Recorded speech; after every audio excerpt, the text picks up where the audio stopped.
The golden doors of the Grand Plaza Hotel swung open as Marcus Thompson stepped into the marble lobby. His tailored navy suit and polished leather shoes clicked against the pristine floor.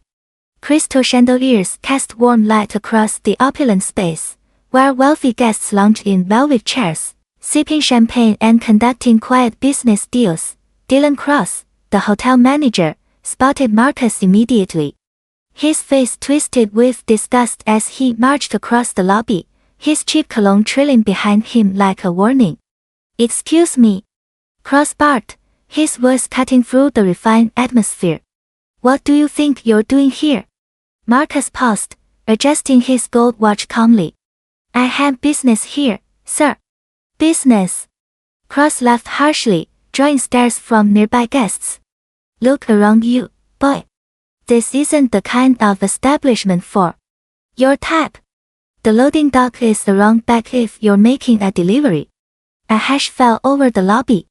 Guests lowered their newspapers and champagne glasses, watching the confrontation unfold. Marcus felt the familiar burn of humiliation, but his expression remained steady. "I'm not making any deliveries. I'm here as a guest." Cross stepped closer, his breath hot with anger. "A guest? Do you see these prices?" He gestured wildly at the reception desk. "Our cheapest room costs more than you probably make in 6 months. Now get out before I call security."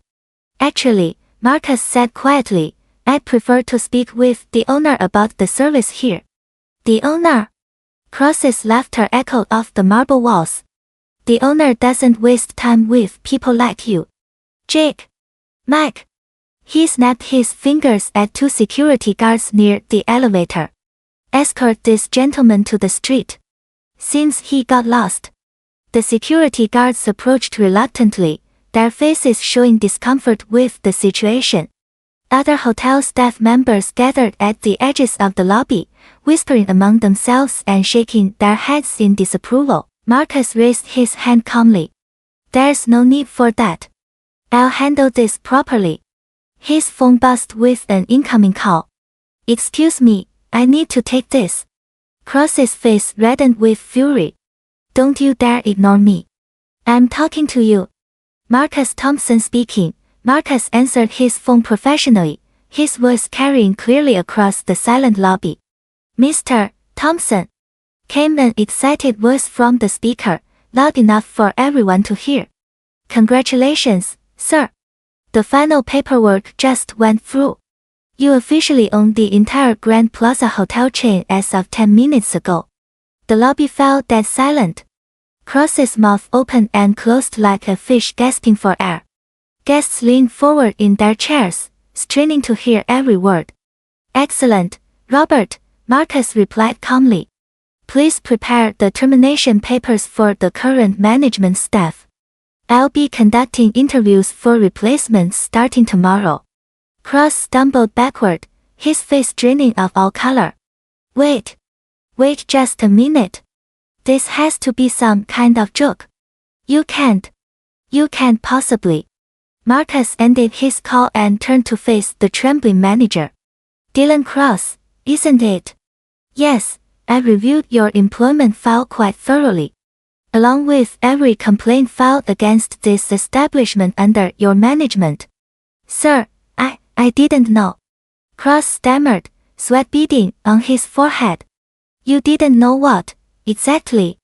Marcus's voice remained steady but carried unmistakable authority. "You didn't know that judging people by their appearance is wrong. You didn't know that every guest deserves basic respect.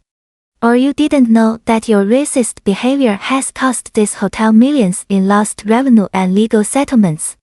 The gathered crowd watched in stunned silence as Marcus pulled official documents from his briefcase. The hotel's gold seal gleamed on the letterhead as he displayed the ownership transfer papers. "Ladies and gentlemen," Marcus announced to the lobby, his voice carrying hope and determination. "I promise you that the Grand Plaza Hotel will become a place where everyone, regardless of race, background, or appearance, will be treated with dignity and respect."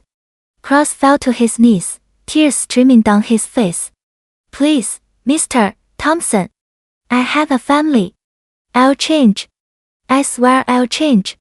Marcus looked down at the broken man with a mixture of sadness and resolve. Mr. Cross, change is exactly what this place needs. Your employment here is terminated immediately. However, I believe in second chances. I'll provide you with references for sensitivity training programs. What you do with that opportunity is entirely up to you. Security gently helped Cross to his feet and escorted him from the premises. The lobby erupted in applause as guests and staff members approached Marcus, offering congratulations and apologies for the shameful treatment they had witnessed. Justice isn't about revenge, Marcus said to the gathering crowd, his voice filled with quiet strength. It's about making sure this never happens to anyone else. Together, we'll build something better.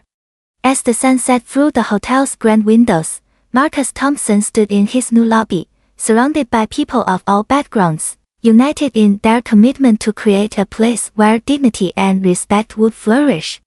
The Grand Plaza Hotel's darkest hour had become its brightest dawn.